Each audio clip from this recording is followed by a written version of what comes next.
tell people about your injury and your feelings without actually having to talk, because for a while I couldn't talk, so this is really great because you don't need to talk, you just use art to do the speaking for you. I love that it could give a voice to survivors without the actual survivors having to be present as well, like the North Carolina group, that's a traveling exhibit, so obviously the survivors don't travel with the exhibit, but their stories are still being told. And also, I thought that having the survivors tell their stories in a creative, captivating way makes the whole brain injury issue more real and interesting to those who don't really have a clue about what brain injury means or have like any connection to a survivor or a survivor's family. I know how much others' understanding is because obviously I have a brain injury. And on December 26, 2012, yeah, the day after Christmas, I was in a pretty bad car accident. What? His birthday's on Christmas. Oh. Well, my accident was the day after your birthday. I worked at Aeropostale at the local mall, and I was coming home from work. From what I was told, because I don't remember this, the weather wasn't that bad when I left work, but the further north I came towards home, the worse the weather got. And I must have slipped, well, apparently it got pretty bad fairly quick. And I must have slipped on some black ice and went into the oncoming traffic lanes. And I was hit in the passenger side door, and the passenger side door was pushed into my head, which obviously caused my brain injury. And also the accident caused me pelvic fractures from wearing my seatbelt, thankfully. I had glass in my throat, presumably from screaming. And my right foot was wedged beneath one of the pedals. I don't know which one, but one of them. And it would take much too long of time to go through all my procedures, but I'm going to try and give a semi-brief synopsis of everything. I was sent here to Bryn Mawr after I was released from Reading Hospital, and Bryn Mawr was one of only 3 rehab hospitals that would take me because I was at such a low functioning level. The other facilities are in North Carolina and Connecticut, which were a bit too far away from my mom. I was an inpatient here at Bryn Mawr once for 2.5 months, and then I proceeded to an outpatient therapy here at Bryn Mawr for another 2.5 months. I then moved to outpatient at Reading Rehab Hospital. Then on August 9th, 2013, I had to have my skull plate removed again due to infection. Once I was released from the hospital, I was sent home for a bit, but then I started to go backwards again, and I was put into inpatient therapy at Reading Hospital. And I was inpatient for about a month and then transferred to outpatient therapy again. I had occupational, physical, and speech therapy, both inpatient and outpatient at Reading. The first time I was in outpatient therapy at Reading, I'd previously been discharged from speech and occupational therapy here at Bryn Mawr. So I only had to take physical therapy once a week at Reading the first time. I was almost walking completely on my own when I was at Reading the first time, but then got what is commonly known as sunken brain syndrome. Because of this, I then had to have another surgery to put a skull plate back in. After all that, I was inpatient and outpatient a couple different times at Reading. The last time I was in outpatient therapy at Reading, I got discharged because I was not showing enough progress for the insurance to keep paying for me to go there. We pay out of pocket now so that once a week I still take pool therapy. Being discharged from outpatient therapy, my one doctor thought that Pilates would do me good. She had surgery on her back and then went to Pilates to help heal or whatever.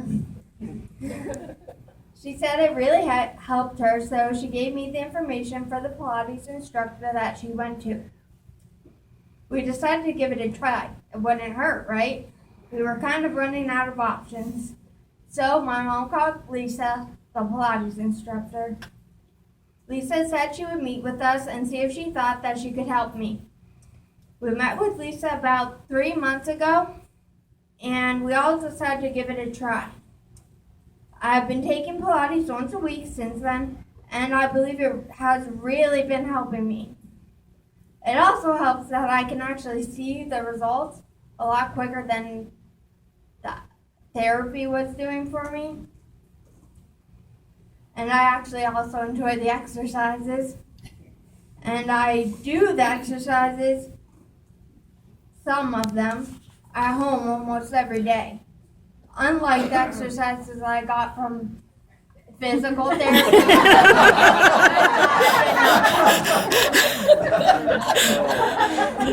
Well, I wasn't really seeing results, so I was just like, why the heck should I do this? Overall, I've had 5 brain surgeries. I've had 2 blood clots, one being a pulmonary embolism, the other was a DVT. Originally, my natural, or as we like to say, my factory skull plate was put back in, and then I got a bone infection. Because of the infection, they wanted to keep a skull plate out for a year to ensure the demise of the infection.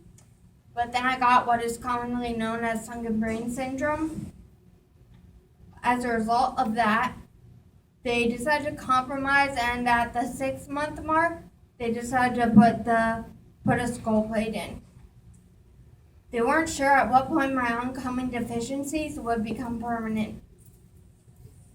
Throughout it all, I also had a trach, a lumbar drain, 2 PICC lines, and 2 stomach pegs. I've had an IVC filter put in, taken out, and then one put back in again, which they could not get out, but that actually ended up being a good thing because it ended up saving my life. So, everything happens for a reason, right? And also, every time I seemed to be getting better and at a decent functioning level, I would end up taking another 2 steps backwards again. And that was really frustrating. But finally, I seemed to actually be getting better and, knock on wood, not going backwards. It's been nearly 2 years since I have had to be in the hospital, which is a great accomplishment.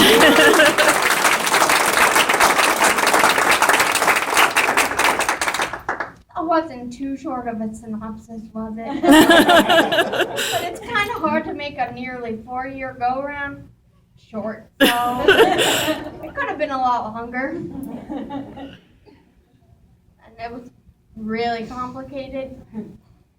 Finally, I will explain my mask. It looks a little bit odd, I'm sure, because it only has half a head of hair. But hair on the side, which if you're facing me is the right side, or full.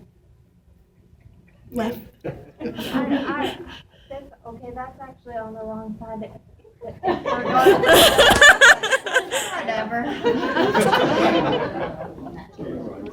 And I put a scar on the shaved side of my head because that's how it was for the longest time.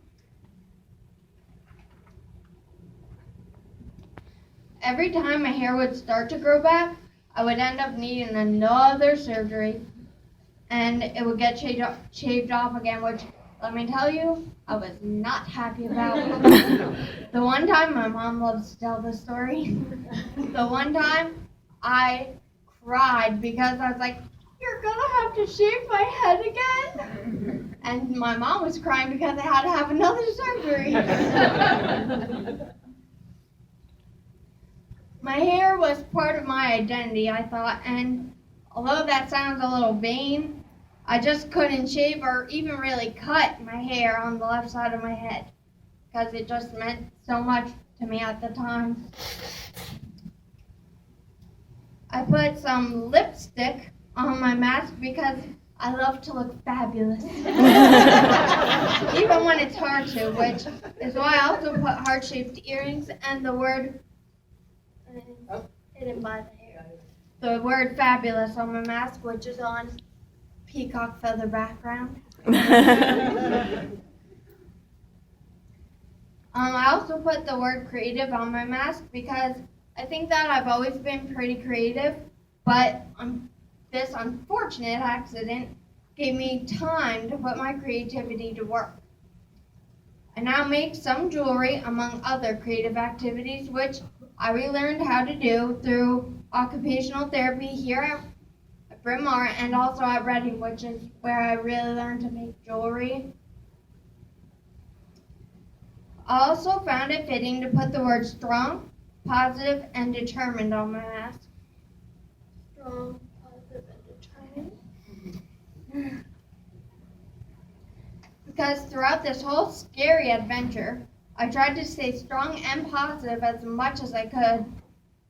And I was very determined to get better, which I still am.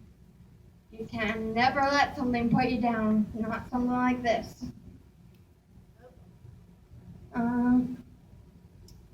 Thankfully, I have gotten much better than I originally was, and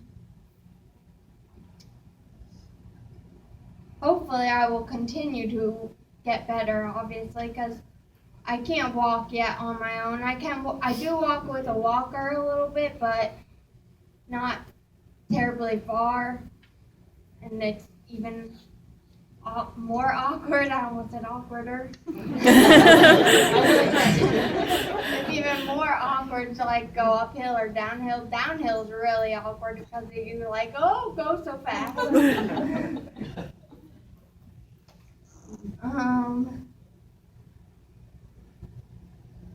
So like I said, I know I still have a few things that I would like to have restored to my previous abilities. But I'm very thankful, like Jess said about being thankful, very thankful that I've gotten to where I am, considering how many times I went backwards. Lastly, over the lips, I put good sense of humor.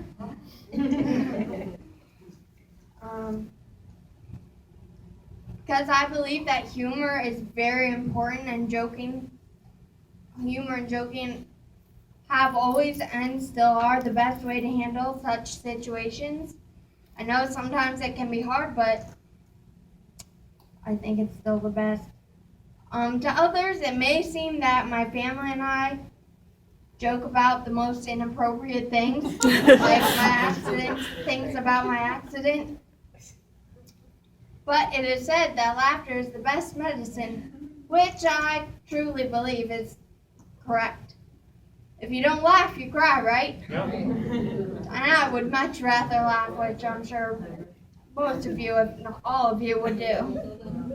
So, that's my mask, but every mask has its own story. No two masks or stories are the same. They might be similar, but no two are exactly the same. So make sure to look carefully at every mask and read their stories. Enjoy yourselves and have fun. And also feel free to talk to me and to the other survivors about their masks. Thank you.